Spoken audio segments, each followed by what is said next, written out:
Pada zaman dahulu kala di negeri Aceh, hiduplah seorang gadis berwajah cantik.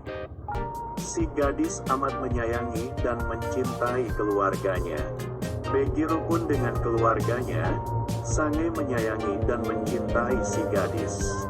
Kecantikan gadis tersebut terdengar sampai ke negeri seberang lautan. Seorang pemuda tampan yang berasal dari keluarga terhormat datang ke desa di mana si gadis tinggal. Si pemuda mengajukan pinangannya untuk memperistri si gadis. Si gadis tidak semerta-merta menerima pinangan itu. Ia harus berembuk dahulu dengan keluarganya. Tampaknya, ia pemuda yang baik dan bertanggung jawab. Sikapnya santun dan bersahaja. Pantas kiranya ia menjadi suamimu, kata ayah si gadis. Si gadis akhirnya menerima pinangan si pemuda setelah keluarganya memberi restu padanya. Pesta pernikahan pun lantas dilangsungkan. Amat meriah pesta itu. Segenap keluarga, kerabat, dan tetangga datang dengan wajah sukacita untuk menjadi saksi pernikahan si gadis. Setelah beberapa hari tinggal di desa tempat si gadis berada, si pemuda pun mengajak si gadis yang telah menjadi istrinya itu untuk kembali ke kampung halamannya di seberang lautan. Meski telah menjadi istri si pemuda, hati si gadis sesungguhnya amat berat meninggalkan keluarga dan juga desa tempat tinggalnya itu. Namun dia harus mengikuti ajakan suaminya sebagai tanda kesetiaan dan baktinya pada suaminya. Sebelum berangkat ayah si gadis berpesan, "Wahai anakku, tinggallah engkau baik-baik di negeri suamimu.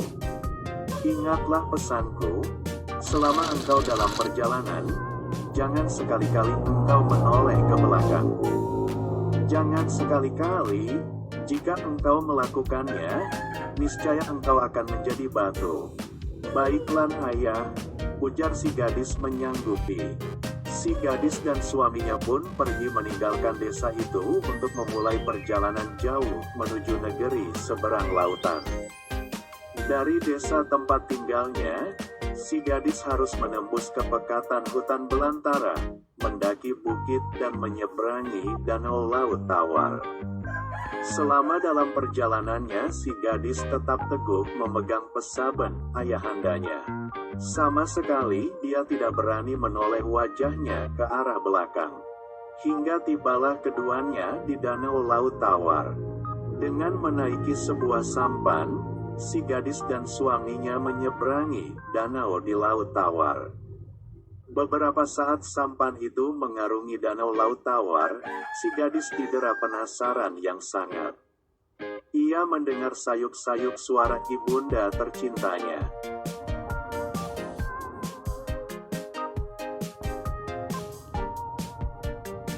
Suara ibunda tercinta yang memanggil-manggil namanya. Batin dan perasaan si gadis terpecah, antara tetap menjaga pesan ayahnya untuk tidak menoleh dan menoleh untuk memenuhi panggilan ibundanya. Beberapa saat kejadian itu terus berlangsung, sehingga akhirnya si gadis lebih memilih menoleh untuk memenuhi panggilan dari ibunya. Petaka pun terjadi. Sesaat setelah si gadis menolehkan wajahnya ke belakang, seketika itu pula tubuh si gadis berubah menjadi batu. Tidak terkira kesedihan suami si gadis ketika mendapati tubuh istrinya telah berubah menjadi batu. Karena rasa cinta dan sayangnya, suami si gadis berkehendak dapat bersama-sama dengan istrinya. Ia lantas memohon agar dirinya juga dapat berubah menjadi batu. Permohonan pun dikabulkan. Selesai memohon, tubuh si pemuda yang berasal dari negeri seberang itu pun berubah pula menjadi batu. Sepasang batu itu tetap berada di pinggir danau air tawar. Keduanya berdekatan sama seperti kuatnya cinta kasih mereka sebagai suami istri.